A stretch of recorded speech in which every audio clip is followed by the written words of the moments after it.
2025년 상반기 에세이 베스트셀러 5위 예술도둑. 여기에 무려 2조 원의 예술품을 훔친 남자가 있어요. 그는 돈을 벌려고 훔친 게 아니었어요. 그저 예술이 좋아서, 그리고 예술을 해방시키기 위해서 훔쳤다고 얘기합니다. 이 책은 단순한 범죄 이야기가 아니라 예술에 대한 미친 듯한 광기 어린 사랑 이야기예요. 범인은 잡히고 보니까 그냥 평범한 20대의 청년이었어요. 하지만 그는 예술 작품을 보면 막 전율하면서 이 작품을 가져야겠다는 마음을 품게 되었고, 대낮에 연인과 함께 작품을 훔쳐가지고 자신의 다락방에 조용히 전시해두고 감상했습니다.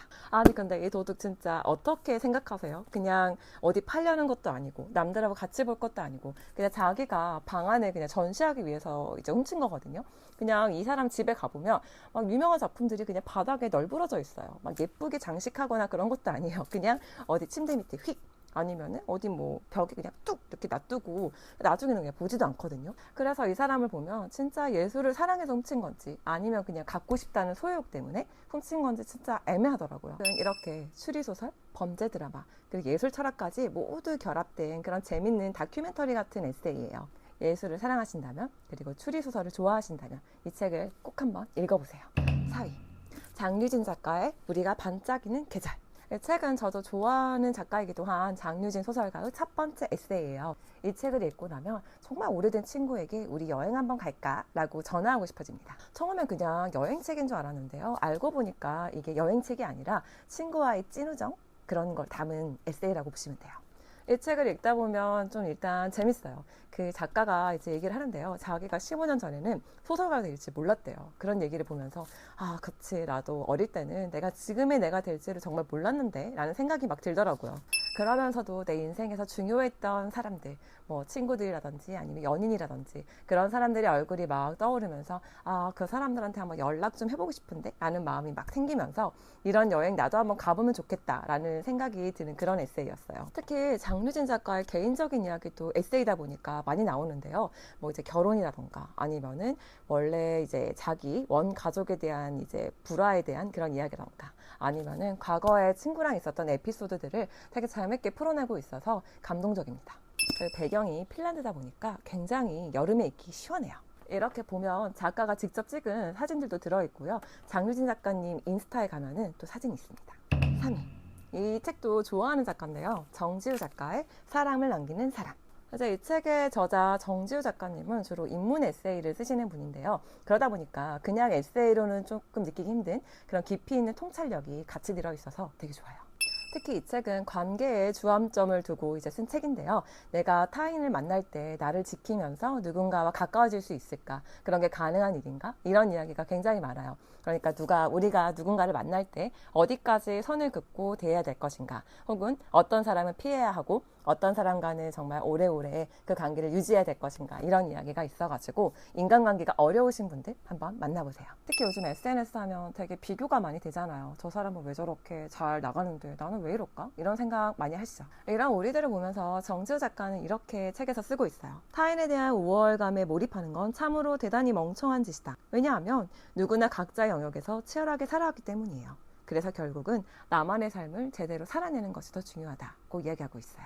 특히 공감되었던 게 저도 요즘 많이 느끼는 부분인데 막 새로운 사람들을 만나기보다는 기존에 알았던 사람들과 깊이 있는 관계를 좀 더 맺어나가는 게 되게 중요하지 않나? 이런 생각을 주로 하거든요. 여기에 그런 구절이 있어서 하나 읽어드릴게요. 매년 한 해를 돌아보면 새로운 만남들도 있지만 상당수 값진 만남들은 기존에 알던 사람을 한결 더 깊게 만나는 일이었다. 내게 대화의 즐거움을 가장 많이 느끼게 해줬던 건 역시 작년에, 재작년에, 그전에도 알던 사람들이었다. 한번 읽어보세요. 이제 2등부터는 책이 없어요. 책이 너무 좋아가지고 다 나눠드렸습니다. 좋은 책은 같이 보는 게 더 좋으니까요. 그래서 제가 고른 2등은 바로 검은 불꽃과 빨간 폭스바겐. 이게 조승리 작가님이란 분이 쓴 책인데요. 이분은 시각장애인이에요. 그래가지고 남들하고 좀 세상을 보는 관점이 좀 다르시더라고요. 작년에 알라딘에서 오레그 작가에서 신인상 약간 그런 개념으로 작가를 선정한 적이 있는데요. 이 작가님이 바로 그분이세요. 작년에 나왔던 책 이름은 이 지랄 맞음이 쌓여 축제가 되겠지.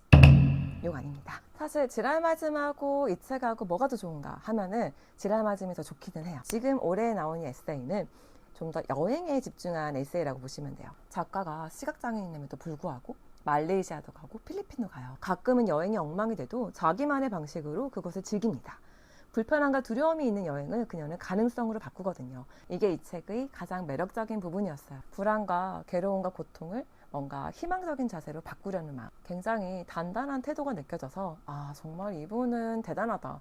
이제 이런 멘탈로 살아가시는 분이 계시는구나 라는 약간 존경심이 들 정도로 되게 재밌게 읽은 에세이거든요. 특히 이 책을 좋아하실 분들이라면 그 죽음의 수용소에서라는 책 아세요? 빅터 프랭클이 쓴 책인데요. 이 책은 삶에서 이제 행복을 찾기보다는 의미를 찾으라고 이야기하거든요. 약간 작가님의 태도가 이분의 태도랑 좀 많이 닮아 있어서 되게 의미 있게 읽었습니다. 마지막 책은 많이들 이 책을 꼽으실 것 같아요. 바로 김영하 작가의 단 한 번의 삶. 이 책은 작가가 6년 만에 낸 신작 에세이예요. 이게 사실 김영하 작가님 하면 소설도 물론 잘 쓰시는 소설가시지만 에세이를 더 좋아하는 독자들이 많은데요. 사실 저도 그렇거든요. 그래서 이번 에세이를 기다리시는 분들이 진짜 많으셨을 것 같아요. 그래서 감히 제 소감을 말씀드리자면 기다린 만큼 기다렸음에도 불구하고 좋았다 라고 볼 수 있겠어요. 이제 김영하 작가님도 나이를 먹으셨잖아요. 저도 나이를 먹었고요. 그래서 이제 그 나이 들어감에 따라서 작가의 변화가 좀 느껴지는 그런 에세이였는데 옛날에는 굉장히 조금 날카로운 면도 있고 이제 그런 냉철한 면이 느껴졌다면 이번 에세이는 되게 편안하게 그리고 자기가 삶에서 얻은 통찰을 그냥 가감없이 편하게 솔직하게 펼쳐놓는 게 굉장히 인상적이었어요. 특히 저는 작가가 이 책에서 인생에 대해서 선불제, 후불제라고 이야기하는 부분이 인상적이었는데요. 작가는 말합니다. 내 인생은 후불제였던 것 같다. 젊은 날 쉽게 받았던 것들을 지금은 그 값을 조금씩 갖고 있는지도 모른다. 라고 말하고 있는데 이 말을 읽으면서 진짜 공감이 되더라고요. 그러니까 젊을 때는 뭔가 지금보다는 좀 더 쉽게 잘했던 것 같아요. 근데 나이가 들면 들수록 뭔가 해도 안 되고 체력도 떨어지고 의욕도 없고 이러다 보니까 다 젊을 때 받아버린 거 아닌가라는 작가의 말에 저도 되게 공감하게 되더라고요. 특히 또 이 책은 그 별도품으로 이제 굿즈같이 영하의 무물이라는 그런 작은 책을 별도로 판매하고 있는데요. 이 책이 또 되게 좋아요. 거기에서 인상적이었던 게 책은 사라지지 않는다. 책은 이긴다 라는 그런 말이었는데요. 요즘에는 진짜 책 보는 사람들이 많이 없잖아요. 하지만 그럼에도 불구하고 책은 여전히 꾸준히 이제 살아남을 수 있다. 이런 의지가 담긴 이야기여가지고 맞아요 작가님 책은 살아남습니다. 이렇게 외치고 싶더라고요. 깊은 밤 우리를 불편하지 않게 하고 오히려 편안하게 안아주는 존재가 바로 책 아니겠습니까? 그러니까 오늘도 출판기의 빛과 소금이 되어서 한 권의 책을 삽시다. 그리고 이 단 한 번의 삶을 어떻게 채울 것인가 라는 그런 이야기를 하고 있어서 한마디로 말하자면 이 책은 김영하 작가의 인생 사용 설명서라고 말할 수 있겠습니다. 그래서 올 하반기 나의 인생을 잘 살아내고 싶다면 이 에세이들 한번 먼저 읽어보세요. 분명 좋으실 거예요.